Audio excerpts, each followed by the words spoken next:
বাংলাদেশের হিন্দু সম্প্রদায় এবং ভারতের সম্পর্কের ইতিহাস দীর্ঘ ও গভীর। এই সম্পর্ক ধর্মীয়, সাংস্কৃতিক, রাজনৈতিক এবং ঐতিহাসিক নানা প্রেক্ষাপটে গড়ে উঠেছে। কেবলমাত্র এই কারণেই কি হিন্দুদের ভারতের দালাল বলা হয়?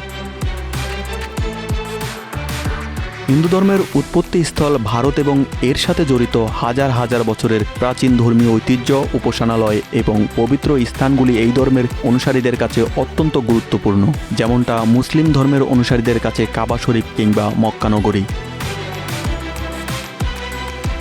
ধর্মীয় এই গুরুত্বের কারণে বিশ্বের অন্যান্য দেশের মতো বাংলাদেশি হিন্দু ধর্মাবলম্বীদের কাছে ভারত এক পবিত্র ভূমি। ভারতের বিভিন্ন নদ নদী স্থাপনার প্রতি তাদের আলাদা ভালোবাসা রয়েছে। ভারতের বিভিন্ন তীর্থস্থানে সারা বছর ধরে নানা ধরনের হিন্দু উৎসব ও আচার অনুষ্ঠান পালিত হয়। এসব অনুষ্ঠানে অংশ নেওয়ার জন্য বাংলাদেশের হিন্দুদের জন্য ভিসা প্রক্রিয়া সুবিধা দেওয়া হয়, যেখানে পাশাপাশি বসে দুই দেশের লক্ষ লক্ষ হিন্দু নানা আচার অনুষ্ঠান পালন করে থাকেন এবং তাদের মধ্যে এক পারিবারিক বন্ধন গড়ে ওঠে, যে কারণে বাংলাদেশে কিংবা ভারতে কোনো হিন্দু বিপদে পড়লে তারা পরস্পরের প্রতি সহানুভূতিশীল হয়ে ওঠে। ভারত ও পাকিস্তানের ভাগ হওয়ার মূল ভিত্তি ছিল ধর্ম। 1947 সালে ব্রিটিশ শাসনের অবসানকালে ভারতীয় উপমহাদেশকে দুটি পৃথক রাষ্ট্রে ভাগ করা হয়, যার একটি ছিল হিন্দু অধ্যুষিত ভারত এবং অন্যটি ছিল মুসলিম অধ্যুষিত পাকিস্তান। বিভক্তির সময় পূর্ব পাকিস্তান মুসলিম অধ্যুষিত হলেও পূর্ব পাকিস্তানে অনেক হিন্দু বাস করতেন। পশ্চিম পাকিস্তানের শাসকরা মনে করতেন বাংলা ভাষা ও সংস্কৃতি হিন্দু প্রভাবিত এবং এই কারণে পূর্ব পাকিস্তানিদের হিন্দু বলে অবজ্ঞা করা হতো।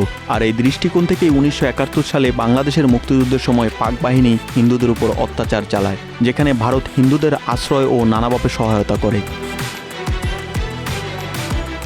ভারতের তৎকালীন প্রধানমন্ত্রী ইন্দিরা গান্ধীর নেতৃত্বে প্রায় 1 কোটি শরণার্থী, যাদের মধ্যে অধিকাংশই হিন্দু, ভারতে আশ্রয় গ্রহণ করেন। এ সম্পর্কের ভিত্তি তখন থেকেই গভীর হতে শুরু করে।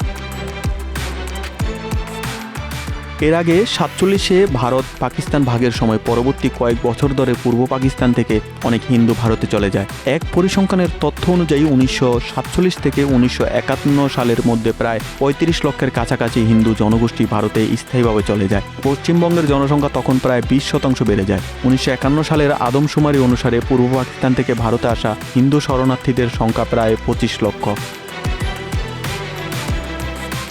বিশেষজ্ঞরা বলছেন এই স্থানান্তরের কারণে দেখা গেল হিন্দু পরিবারগুলো দুই ভাগে বিভক্ত হয়ে পড়ে। একই যৌথ পরিবারের এক অংশ ভারতে, অন্য অংশ বাংলাদেশে তথা পূর্ব পাকিস্তানে থেকে যায়। সে কারণে ঐতিহাসিকভাবেই তাদের মধ্যে এক আত্মীয়তার বন্ধন রয়ে যায়। এটিও বাংলাদেশের হিন্দুদের ভারত প্রেমী করে তোলে।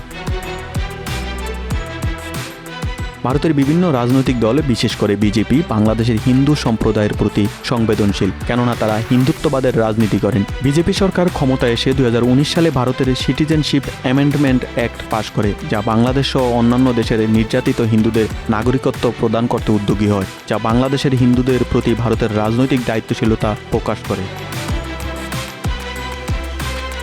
আর এসব কারণেই বাংলাদেশের হিন্দুদের ভারতের প্রতি বিশেষ ভালোবাসা বা আস্থা তৈরি হয়েছে। তাকে রাজনৈতিকভাবে হিন্দুদের ভারতের দালাল হিসাবে আখ্যায়িত করা হয়। Bangla affairs news desk.